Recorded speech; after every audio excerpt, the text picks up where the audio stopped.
Hey everybody, Senior Blood and Iron Instructor Stephen Kime here. I'm sure many of you have trained with these synthetic swords over the years. Typically, the first thing to go is the gripped wrap, either with cord or with tape. So today, we're going to hit the floor and I'm going to walk you through a great way to rewrap your swords to make them look pretty again. Welcome to the floor. Here in front of me, we have everything that we need to rewrap the grip of a sword. On my right, we have our swords. As you can see, they're not looking the best. A little worse for wear, but they've been well loved over the years. So we're going to make them look nice again. Here is the cord.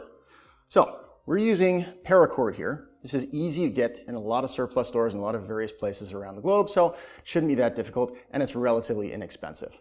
This coil only cost me about $15 Canadian, so obviously prices will differ depending on where you go, but this is the stuff that we like to use. You're going to need something that cuts. Now I have my little folding pocket knife here, which works just fine for me, but you're going to want to use something that you're comfortable with. A pair of cutters, scissors, shears, whatever you're comfortable with that will cut the rope effectively. And last but not least, roll of tape. When we go through the step-by-steps of this, you'll see why this is important. It helps keep the loop you're going to create consistent throughout the wrapping process. First step, probably the most important, you're going to want to remove the existing cord wrap. Now, you can use your cutting device to do just that. Really quick and really easy.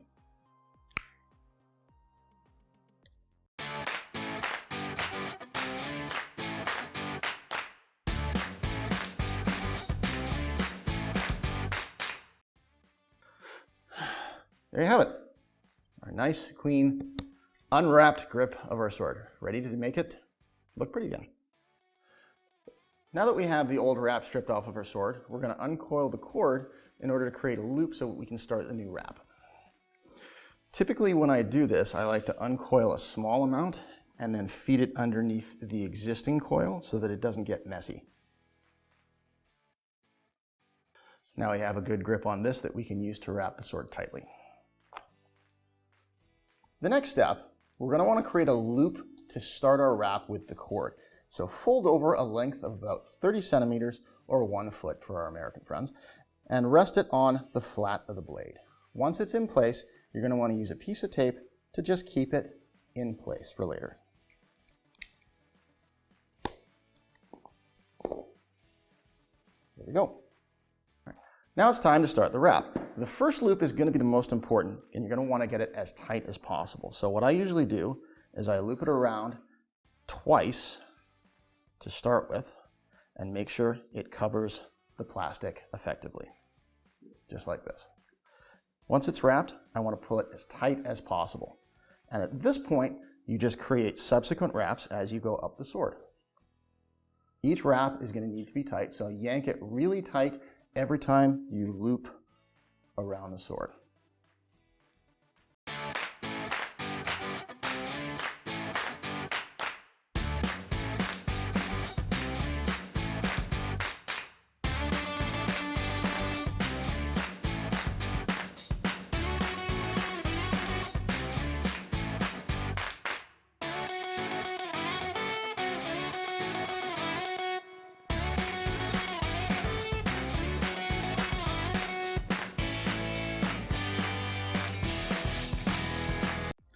All right, so we finished the cord wrap, as you can see, from pommel to crossguard.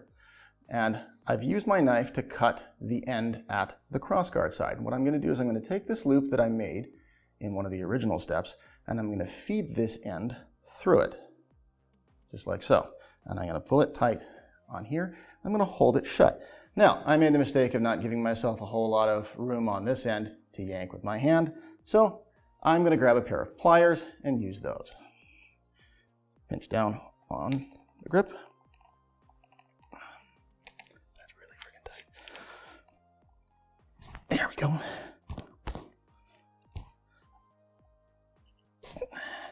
And as you can see, the more I pull on this, the smaller this loop becomes. And eventually,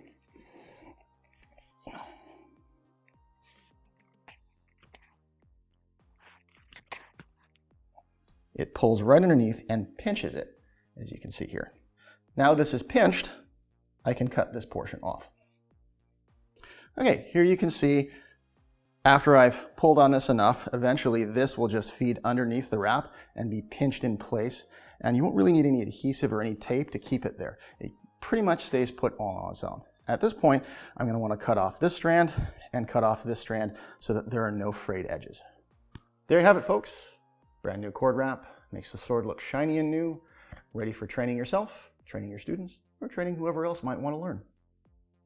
So as an optional note, if you want a cord wrap that is a bit lower profile, or if your hands are smaller than mine, these are the little strands that are inside the cord wrap. And what you can do is you can take a cut of cord, make sure you know how much you need to do this, but you can invert the wrap by taking the strands out of it and cutting them off. And this will give you a flatter cord to use for your wrap and allow you to have a tighter grip. We hope you enjoyed today's video. If you did, please like and subscribe. And as always, big thanks to our Patreon supporters. We couldn't do this without you. If you enjoy the content that we create and want to join one of our live online classes, please click the link below. And as I always try to say, if you train how you fight, then you'll fight how you train.